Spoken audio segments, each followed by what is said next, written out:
नमस्कार दोस्तों, welcome back to my channel. तो एक क्वेश्चन मुझसे मैस्कुलिन ने पूछा।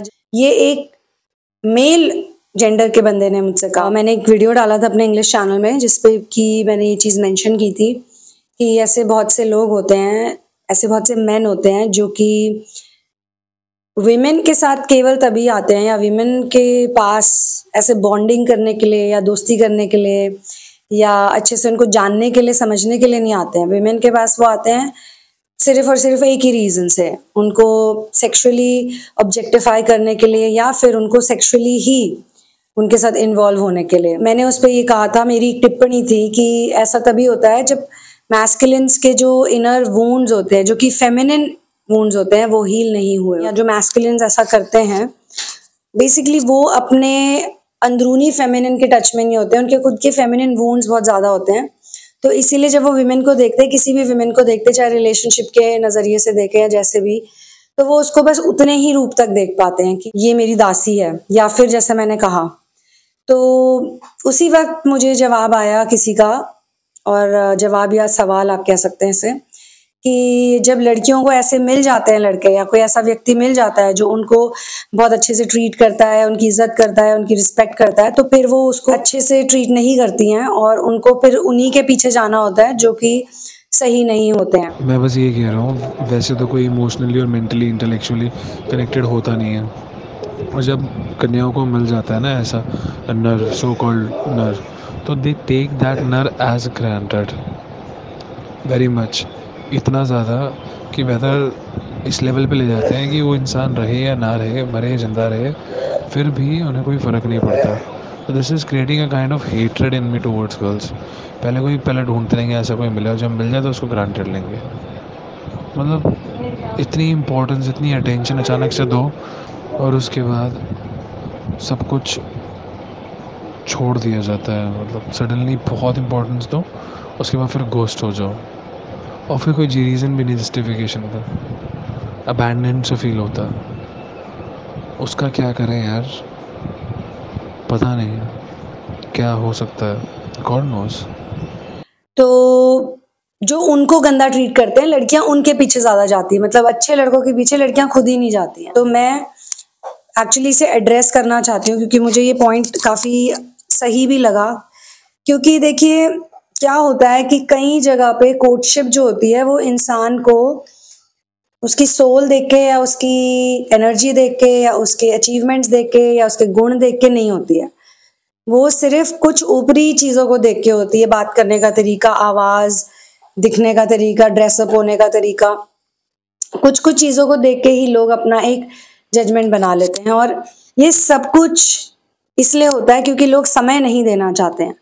पहले क्या होता था कि रिश्तों को निभाने में भी समय लगता था और एक सोसाइटल प्रेशर भी होता था कि निभाना ही है। तो जैसे अरेंज मैरिजेस में भी होता था। पहले की अरेंज मैरिजेस इतनी सक्सेसफुल क्यों थी? क्योंकि उस टाइम पे डेटिंग का कोई कॉन्सेप्ट ही नहीं था, एक प्रोग्रामिंग की जाती थी। आजकल के अरेंज मैरिजेस सक्सेसफुल नहीं है क्योंकि प्रोग्रामिंग और अरेंज मैरिज का कॉन्सेप्ट मैच नहीं कर रहा। तो पहले एक प्रेशर भी होता था और सोसाइटी का एक डंडा भी होता था एक तरीके से कि नहीं, अगर तुमने किसी से शादी कर ली है तो तुम्हें उसे निभाना ही पड़ेगा।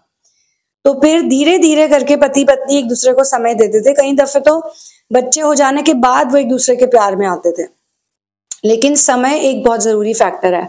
आजकल का जो फास्ट फूड का ज़माना है, इंस्टेंट सर्विसेज का ज़माना है, इसमें क्या होता है कि लोगों को प्यार भी इंस्टेंटली चाहिए। और प्यार एक ऐसी चीज़ है जो कभी भी इंस्टेंटली नहीं होता। जो भी लोग कहते हैं लव एट फर्स्ट साइट होता है, या जो भी कहते हैं कि first impression is the last impression, ये बिल्कुल गलत बात है क्योंकि ऐसा कुछ भी नहीं है। जब तक आप किसी भी व्यक्ति को कम से कम 2 से 3 साल तक नहीं जानते, जान पहचान नहीं उनसे आप बढ़ाते या उनके साथ आते जाते नहीं, क्योंकि दुख सुख दोनों में आपको लोगों को टेस्ट करना है। सुख में भी आपको देखना है कि ये कैसे हैं और दुख में भी देखना है, और अदरवाइज भी आपको देखना है कि आपको उनसे बात करके अच्छा लगता है या इरिटेटेड फील होता है या कुछ भी फील नहीं होता है या दोस्ती वाली फीलिंग आती है। और ये over a period of time होता है, तभी ये सही होता है। 4-5 मीटिंग्स में तो हर इंसान अपने आप को अच्छा प्रेजेंट करता है। डेट्स में तो हर व्यक्ति सच धज के जाता है। कोई भी आपको नहीं बताएगा कि उसको एसिडिटी की प्रॉब्लम है या उसको गैस होती है या उसको माइग्रेन इश्यूज हैं या उसको कुछ भी। उसके जेनेटिक डिसऑर्डर्स क्या है, या उसकी फाइनेंशियल क्राइसिस क्या है। कई दफे तो मैंने देखा है कि लोगों के इतने लोन्स होते हैं, इतने कर्जे होते हैं, इतना कुछ होता है, लेकिन लाइफस्टाइल बड़ी पॉम्प एंड शो वाली होती है। और जब शादी हो जाती है, कोई एंगेजमेंट हो जाती है, या कुछ समय बीत जाता है, तब वो ये सारी चीजें रिवील करने लगते हैं। और कई दफे लोग समय के बाद रिवील होने पर भी चीजों को जब जानते हैं तो दुखी होते हैं। मेरे ख्याल से तो उन्हें खुश होना चाहिए कि सस्ते में छूट गए। जो चीज उन्हें 10-15 साल के बाद पता चलती है, वो उन्हें अभी पता चल गई। तो ये ज्यादा बेहतर है कि व्यक्ति पहले से ही आपको बता रहा है, और आप पहले से ही छोड़ सकते हो उन्हें अगर आपको नहीं सूट करता।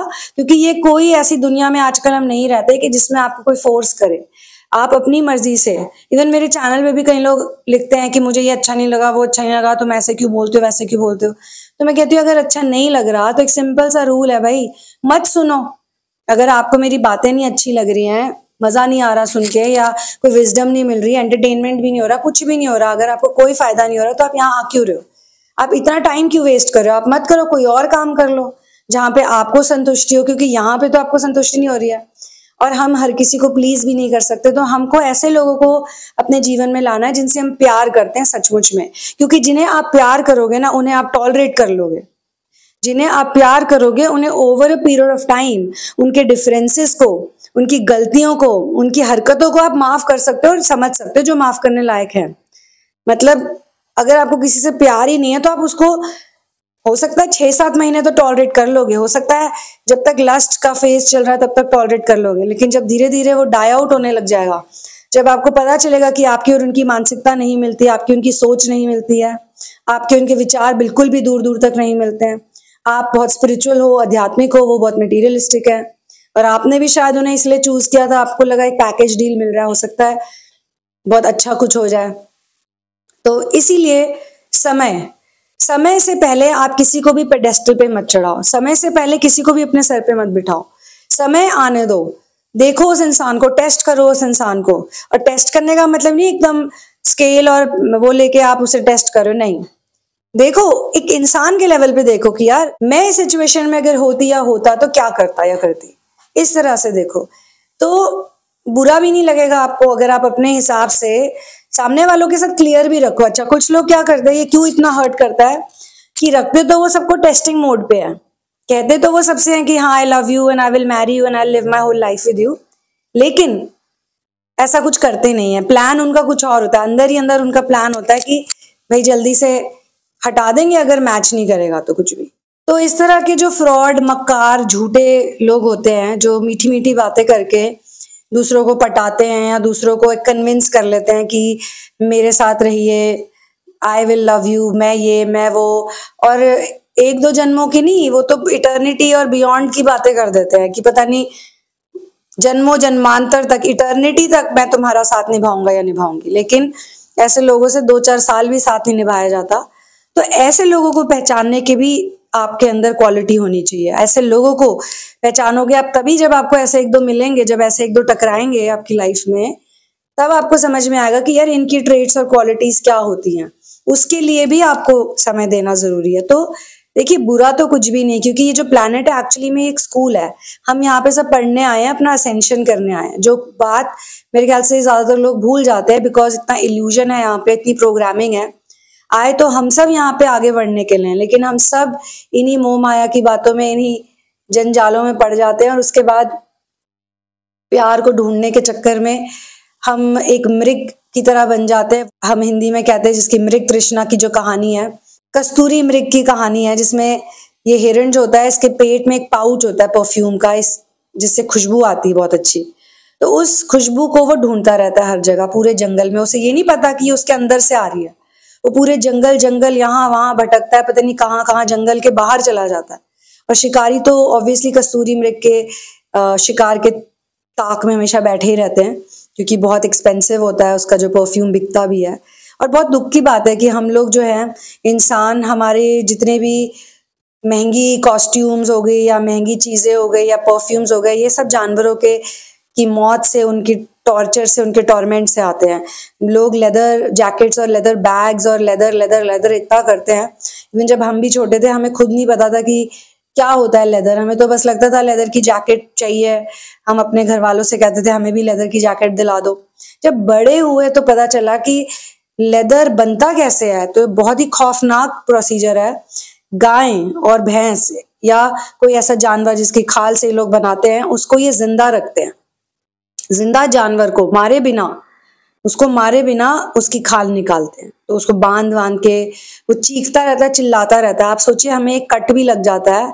अभी जो इतने लोग सवाल पूछते हैं, जो हम लोग इतना यहाँ काम कर रहे हैं, इसमें तो कट भी नहीं लगा, ये तो अंदरूनी घाव है।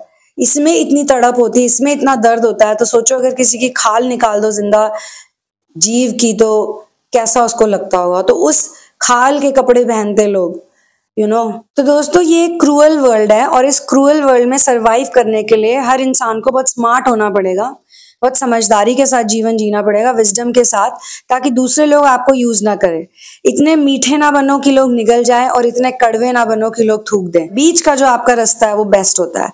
ज्यादा अच्छे बनने वालों को भी लोग सड़क पे जाके बेच देते हैं, ज्यादा बुरे बनने वालों को भी लोग हटा देते हैं। तो आपको ये तय करना है कि आपको किस तरह के रिश्तों में जाना है, और बहुत इंटेलिजेंस के साथ आपको जाना है। इमोशनल इंटेलिजेंस आपके अंदर तभी आएगी जब आप इनर वर्क करेंगे, जब आप खुद को जानेंगे। जब आप खुद को जानेंगे तो आप पूरे संसार को जान सकते हैं।